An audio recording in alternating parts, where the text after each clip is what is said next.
So getting to know God is the beginning of the relationship. We usually hear talk about believing in God, that everything starts with belief. But that's not a relationship. Belief in God is a default position. I'm the creation, so he's the creator. That's not a relationship. Getting to know God is something, I don't know if more but something different from believing. Believing and knowing are two different things. In fact, belief should be reserved for those things that are not knowable. Anything that is knowable, we should work hard and get to know it. If it's unknowable, well, we have tools for that too. And that tool is called faith, belief. But to believe something that is knowable is just lazy. It's not real faith. It's just mental laziness. So, for example, is there life on other planets? You believe there's life on other planets? Don't introduce belief. This is not a subject for belief. If there's life on other planets, go find it. Send a camera. Do whatever it takes to find out, to know, is there or isn't there life on other planets? But to say, I believe there is, that's nonsense. You reserve belief for things unknowable. Now, it's also really interesting that what was unknowable 100 years ago is now known. We found out. We thought it was unknowable. We thought it was beyond reach. Well, it turns out that it's not. So yesterday's belief becomes today's knowledge. And with every passing year, we get to know more and more about God, about his creation, about his Torah, about his purpose. We're getting to know it, not just believe it. For example, I was at the Ohel yesterday,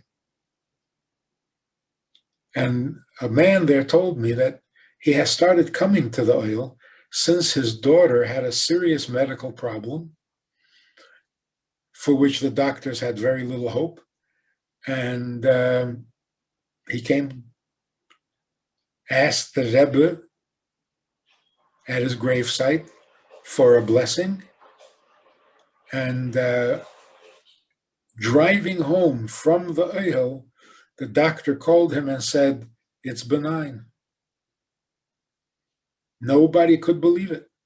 In fact, they insisted on doing a second biopsy because it was so unbelievable that this thing was benign.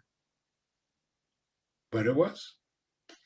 So he says, from now on, he says, I was never a believer, now I'm a believer. So you're not a believer. You haven't gained faith. You've gained an experience. That the Rebbe's blessings, that the Rebbe can respond to your request and give you a blessing, you've had the experience. That's not faith. You now know. Don't call it faith if your mind can absorb it. So we reserve faith only for the unknowable, or at least what we think today is unknowable. Eventually, we will know everything there is to know. And then we will use faith properly for that which is permanently unknowable. So how do we get to know God? Because there is so much to know. The first thing is, the world has a creator. Is that a matter of faith, or is that knowable? In other words, let's work our way up from the bottom. We start with what we know. We know that there is a universe. We know that we exist. We also know that we didn't always exist. If we didn't always exist, there must be a dramatic cause that brought us from non-existing to existing. You want to call it a Big Bang? You can call it that. You want to call it a miracle? You can call it that. Call it whatever you want. But let's stick to what we know. We know that this world is a creation because it once did not exist. And therefore, if this is a creation, there has got to be a creator. We know this. It's very logical. What would such a creator be like? What do we know about a creator? Well, we know a creator doesn't have the same limits as his creation, which is why he can create it. He doesn't have the limitations that the creation has. You see a beautiful painting, and you know that someone painted it. There's the painting, well, then there must be a painter. And what do we know about the painter before we even meet him? Well, we know he's alive. He's not another painting, because a painting can't paint. So we know that the painter is more alive than the painting. We also know that the painter is disciplined, because you can see in the painting a great amount of discipline.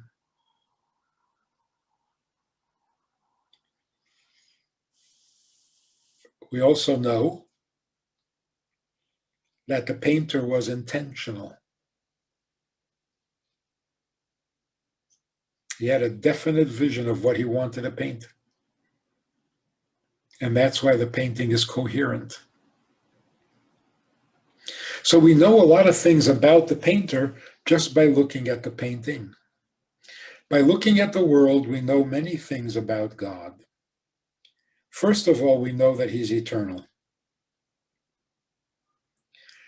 This world is a creation because it wasn't eternal. The creator, therefore, must be eternal. The creator can't also have a creator, because then the creator is a creation. So the creator has to be eternal, does not need to be created. We also know that the creator has to be infinite, because what stronger power could possibly impose a limit on the creator? There is no stronger force. There's no force at all. There's just him eternally. So we know that he's eternal, and we know that he's infinite. We also know that there is only one God. How do we know? Because to have two gods means that neither of them is infinite. Because to have two gods, one has to end so that the other one can begin. Otherwise, how do they become two? So all of this is just simple, basic logic. There's got to be a creator. A creator can't be a creation. So he's got to be eternal. And if he's eternal, then there is no power that can possibly impose limits on him. So he must also be infinite. And therefore, he must also be the only one. We haven't used faith at all.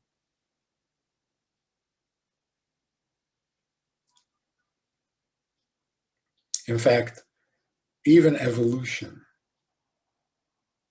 has a God. Evolution believes in God, just not the God of Israel. Evolution believes that subatomic particles created the universe, which means that subatomic particles are God, the God of evolution. The God of Israel has a little more personality. Next, if God is eternal, God is infinite, God is unlimited, he is almighty, all-powerful, and all-knowing, why would he create a world?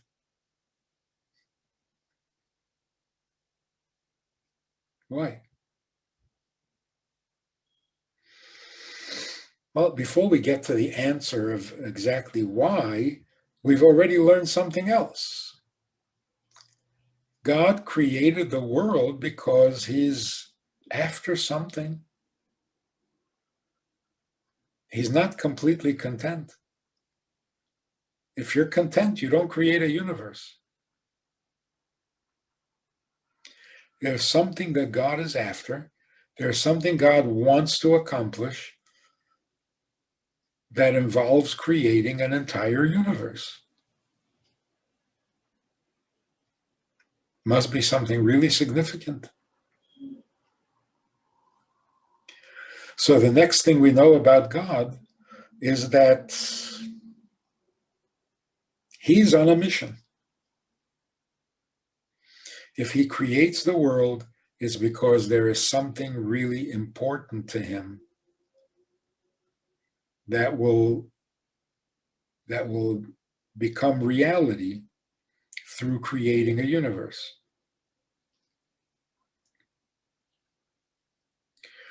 So the creation is meaningful to him, important, essential,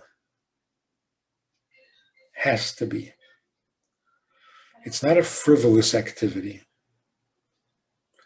It's not like God creates a world for no reason, out of boredom, whatever. No, God creates a universe because to him, a universe must be. Now the question is, for what?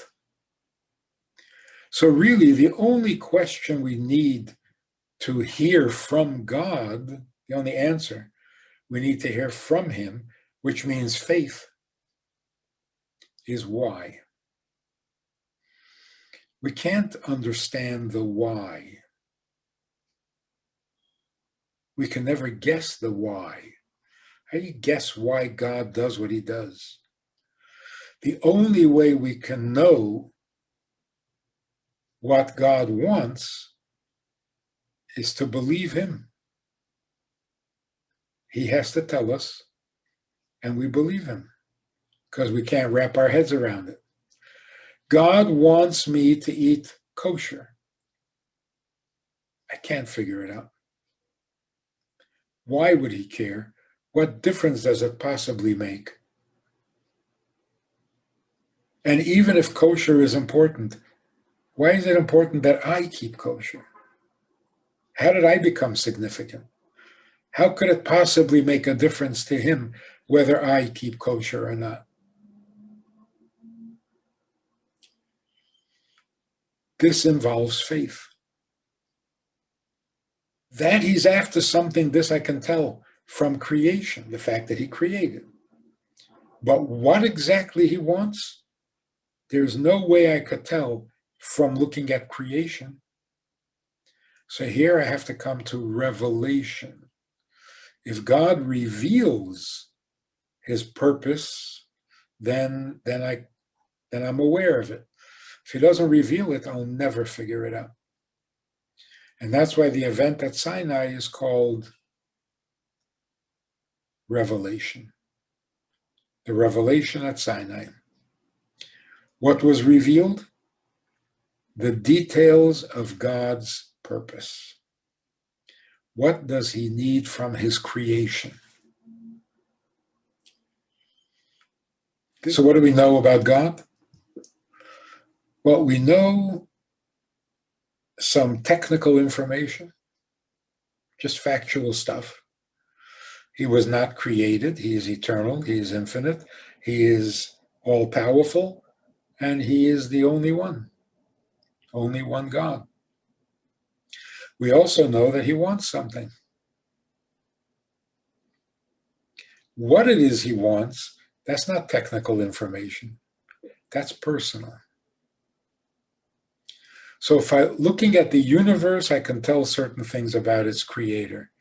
But reading the Torah, reading what the Torah says or what God says in the Torah, that gives me intimate information. God is the creator. Yes, he's the creator of the whole universe. He's everybody's creator. But in the Torah, God is telling us what unique relationship we have with him and he with us.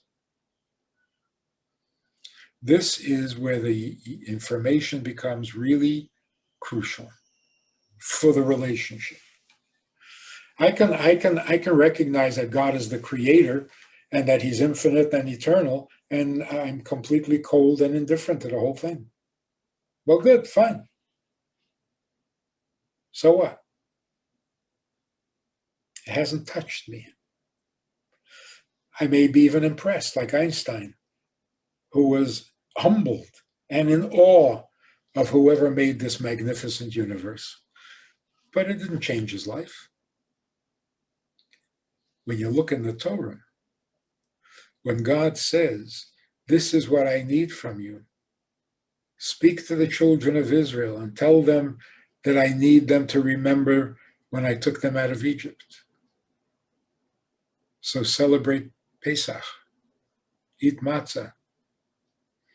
Now we're getting personal, or he's getting personal. He's telling us something about himself that we would never know, could never know. Who would have suspected that God is really, really uncomfortable with eating bugs? He finds it abominable. Who would have thought that something so insignificant would bother him? To put it in dramatic terms, what we know about God is that he's not content. He's God, all-powerful, all-knowing, almighty. He's not content. Because a content God does not create a universe.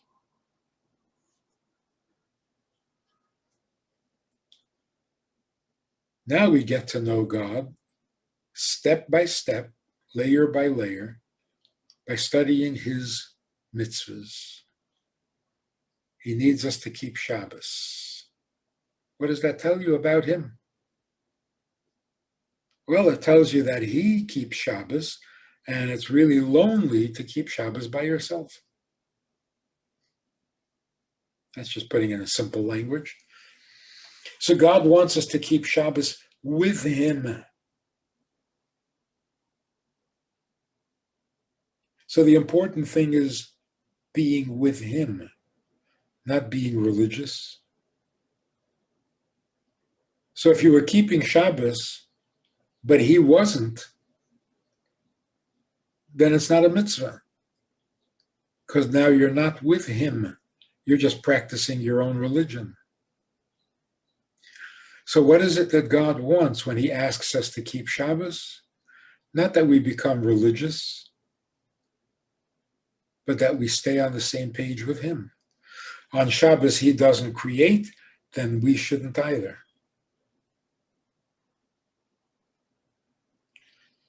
It's like a husband has off on Shabbos, so on Shabbos he stays home, but his wife goes out to work. That's not being on the same page.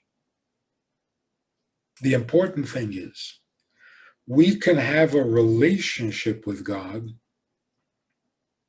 because he initiated one.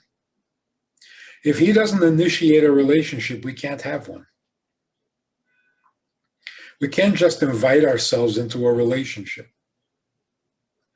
We have to be invited, and we are.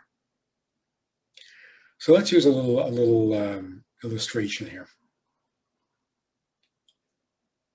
A mother asks her son to bring her tea every day, 3 times a day.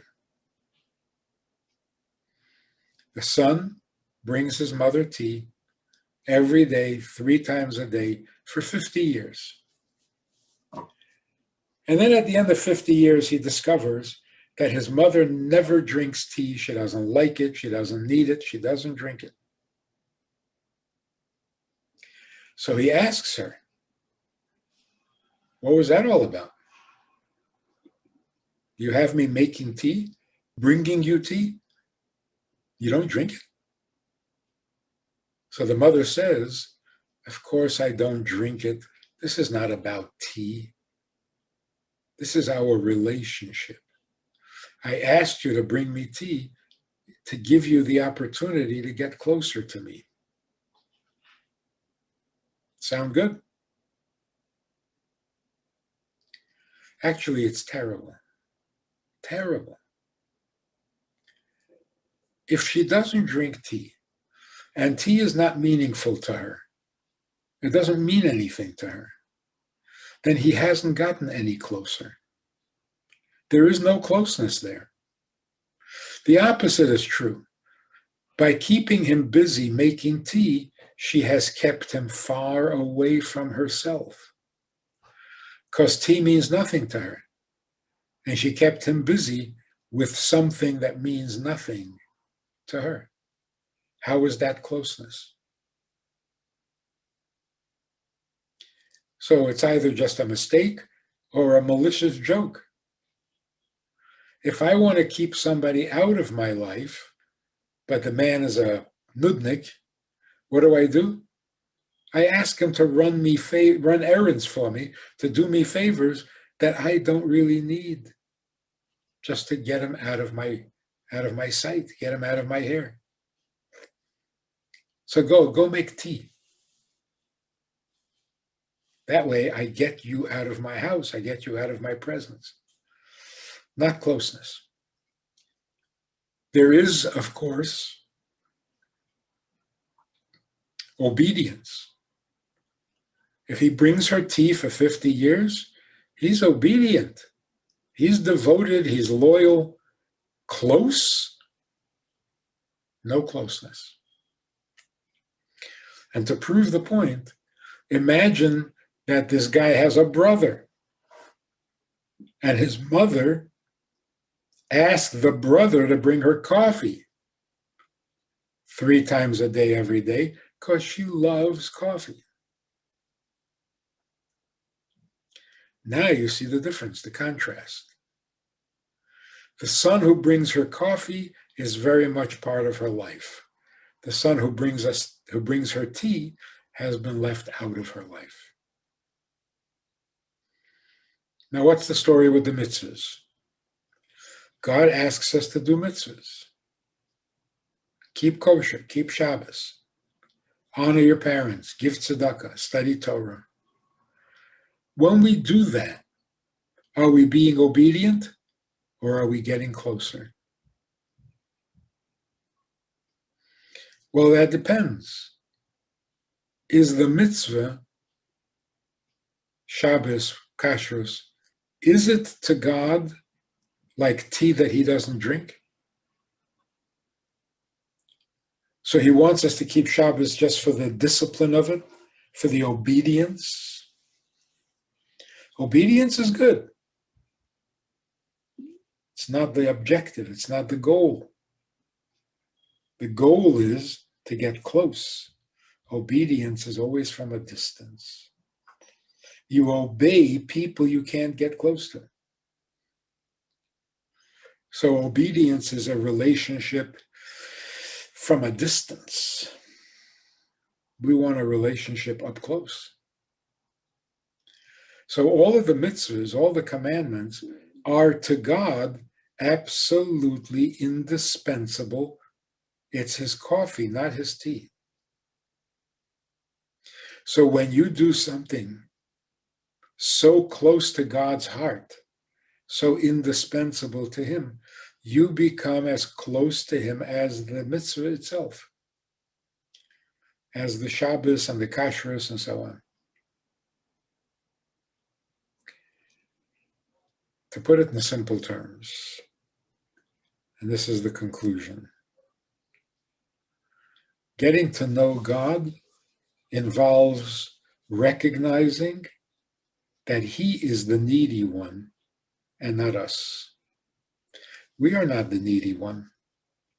Our needs, they come and go. And if I don't get what I need, no big deal. Even if I do get what I need, I'll only be here for 100 years. After that, I'm gone. Needs are over. After 100 years, 120 years, I don't need a house. I don't need food. I don't need drink. I don't need anything. So all of these needs are temporary and maybe even frivolous. There were things I thought I needed last year. This year I realize I don't need it.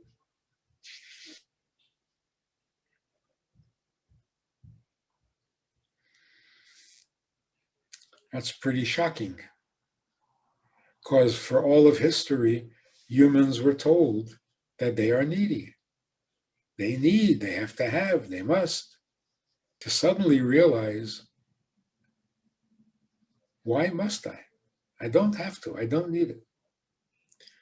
Well, if you don't have it, you might die.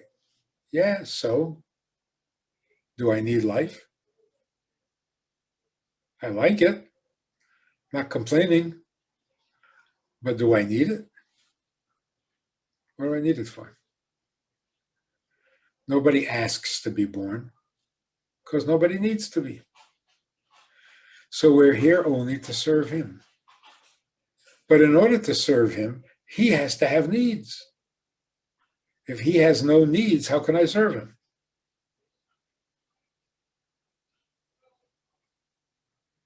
So somewhere at Mount Sinai, God revealed to us his needs. Speak to the children of Israel and tell them to observe this holiday. That's what he needs from us. Is it beneficial to the person doing the mitzvahs? Do I benefit from doing the mitzvah? I wouldn't be surprised. After all, I'm doing something for God. What do you expect? Of course, it will bring a blessing, even without being told. So, a relationship begins with knowing, and knowing in this case means looking past the obvious. God is infinite, he's perfect, he's invulnerable. Now that's on the surface. Deep down inside, God is the needy one. God is the one who initiates this relationship. We just have to respond.